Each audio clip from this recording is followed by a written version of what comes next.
Dans une excellente série documentaire sur Netflix appelée Sélection contre nature, on nous présente l'histoire de Josiah Zayner, une ancienne employée de la NASA qui a décidé de quitter cette compagnie pour fonder sa propre compagnie appelée Odin. Pour lui, sa mission, c'est de rendre le biohacking accessible à tous en vendant des kits de modification de génome.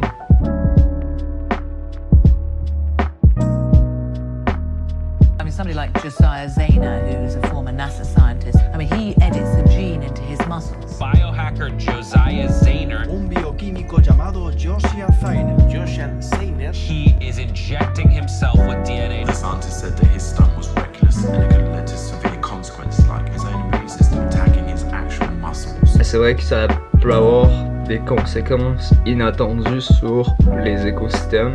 Dans le passé, les avancées technologiques ont eu des impacts négatifs sur les écosystèmes qu'on n'a pas pu prévoir. Par contre, si c'est pas des gens ordinaires qui utilisent le biohacking puis que c'est pas accessible à tous, ce qui va arriver c'est que c'est juste les riches qui vont y avoir accès puis ils vont pouvoir modifier leur génome pour encore plus augmenter l'écart entre les riches et les pauvres. Ce ne sera peut-être pas moi qui changera le monde, et ce ne sera certainement pas une de ces grosses entreprises. Non, ce sera sûrement quelqu'un qui travaille dans son garage et dont aucun d'entre nous ne connaît le nom aujourd'hui. Cette personne changera le monde. Cette personne changera le monde. Cette personne changera le monde.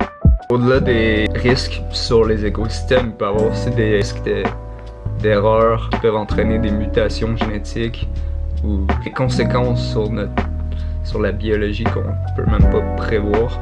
Pas freiner non plus la science parce que on veut prendre aucun risque. T'sais, si on regarde dans l'histoire, la science a toujours avancé en prenant des risques.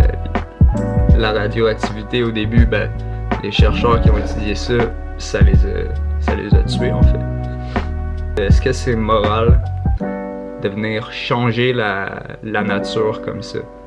Par rapport à ça, moi je dirais que nous-mêmes, on est la nature. Fait que c'est la nature qui modifie la nature. Je vois même une beauté au fait que c'est la nature qui se crée elle-même. Dans le documentaire, ça présente l'histoire d'un petit gars qui est aveugle. Si quelqu'un est aveugle puis qu'on peut éliminer sa maladie, ça serait pas immoral de pas utiliser ce pouvoir-là, t'sais.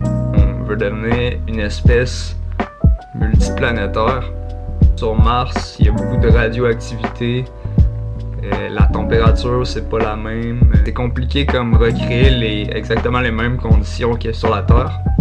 Si on est rendu au point d'aller sur Mars, si un jour l'homme se rend sur Mars, il va probablement avoir utilisé le biohacking pour modifier sa biologie, puis faire en sorte, par exemple, que sa génétique est résistante aux radiations.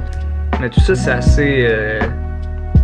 assez paradoxal parce que on peut oublier le fait que l'humanité en ce moment elle se porte pas très bien. Puis par exemple en ce moment le pétrole il est pas inépuisable.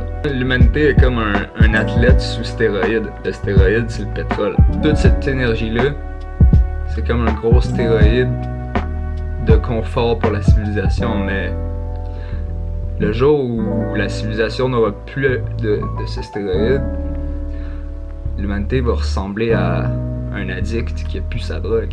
C'était ma petite vidéo par rapport à ce documentaire-là, puis je vous conseille d'aller voir ça sur Netflix. À plus.